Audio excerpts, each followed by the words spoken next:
Selamat pagi Pak Wid, saya Valentino Rossi Siregar RIM 20P10046 akan menjelaskan perencanaan struktur baja dengan metode LRFD berdasarkan SNI 03 1729 2002. Untuk organ yang akan saya bahas struktur komposit, yang pertama kolom komposit, yang kedua lintutan.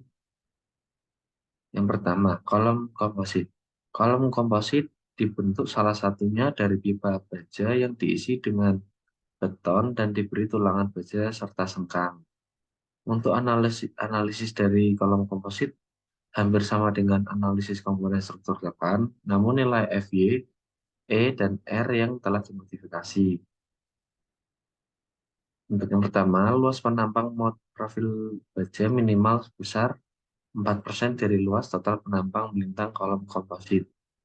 Jika kurang, maka komponen struktur tekan ini akan beraksi sebagai kolom beton biasa. Yang kedua, untuk profil baja yang diselubungi beton, persyaratan berikut harus dipenuhi. Untuk A, tulangan longitudinal dan lateral harus digunakan. Jarak antar pengikat lateral tidak boleh lebih besar dari 2/3 dimensi terkecil penampang kolom komposit. Luas penampang melintang dari tulangan longitudinal dan transversal minimum 0,18 mm per meter per milimeter jarak antar tulangan longitudinal per transversal. Untuk yang B, selimut beton harus diberikan minimal setebal 40 mm dari tepi terluar tulangan longitudinal dan transversal. Untuk yang C, tulangan longitudinal harus dibuat terus pada lantai tingkat kecuali tulangan longitudinal yang hanya berfungsi sebagai kekangan beton. Selanjutnya untuk yang ketiga, kuat beton FC berkisar antara 21 hingga 55 MPa untuk beton normal dan minimal 28 MPa untuk beton ringan. Yang keempat, tegangan leleh profil baja dan tulangan longitudinal tidak boleh melebihi 380 MPa.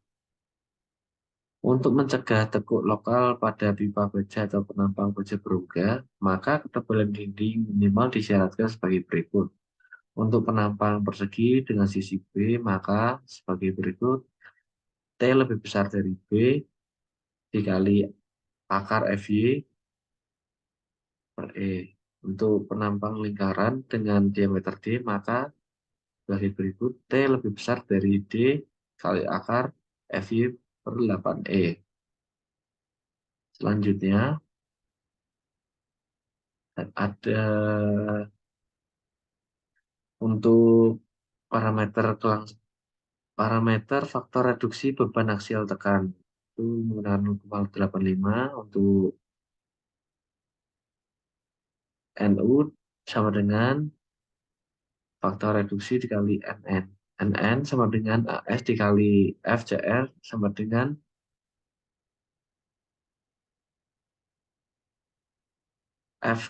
FYM dibagi faktor tekuk.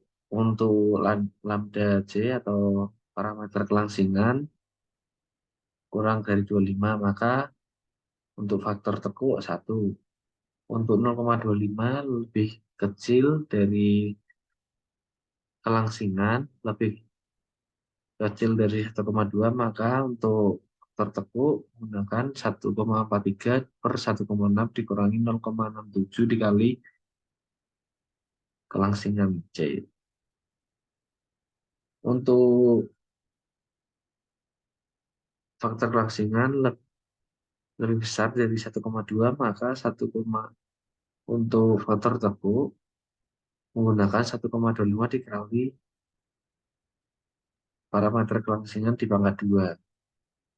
Selanjutnya, untuk rumusnya bisa dilihat di bawah. Untuk keterangan dan lainnya ada di bawah kanan. Selanjutnya, jari-jari girasi kolom komposit. Jari-jari girasi kolom komposit lebih besar jari-jari girasi baja dan kolom beton. Untuk RM sama dengan R lebih besar 0,3 kali B. Untuk R sendiri adalah jari-jari girasi profil baja dalam bidang tekuk. Untuk B adalah dimensi terluar kolom beton dalam bidang tekuk. Selanjutnya, lanjutan. Momen inersia komponen struktur komposit lebih besar komponen struktur non-komposit. Untuk momen inersia dari komponen struktur komposit hanya dapat tercapai setelah beton mengeras, sehingga lanjutan yang diakibatkan oleh beban-beban bekerja sebelum beton mengeras dihitung berdasarkan momen inersia dari profil baja. Untuk beton akan mengalami tekan secara berkesinambungan dan akan mengakibatkan beton mengalami gejala rangka atau creep pada daerah momen positif. Untuk creep merupakan bentuk deformasi struktur yang terjadi akibat beban tekan yang bekerja secara terus-menerus. Setelah deformasi tercapai, deformasi tambahan yang diakibatkan rangka akan terjadi secara perlahan dan dalam jangka waktu yang cukup lama. Cara mengatasi deformasi jangka panjang creep yaitu dengan mengurangi luas plat beton supaya momen inersia juga mengecil. Untuk reduksi luas plat beton dengan cara membagi lebar plat dengan angka 2N atau 3N dengan menggunakan rasio modulus. Selanjutnya, momen inersia untuk menentukan lanjutan jangka panjang. Yang pertama, momen inersia dari profil baja yang digunakan untuk menghitung lanjutan yang ditimbulkan oleh beban-beban yang bekerja sebelum beton mengeras. Yang kedua, ITR, momen inersia dari penampang komposit yang dihitung berdasarkan lebar efektif atau B per N digunakan untuk menghitung lanjutan yang timbul oleh beban hidup dan beban mati yang bekerja setelah beton mengeras. Yang ketiga, ITR yang dihitung berdasarkan lebar efektif B per 2N untuk menentukan lebar lanjutan jangka panjang yang disebabkan oleh beban mati yang bekerja setelah beton mengeras. Sekian dari saya, terima kasih.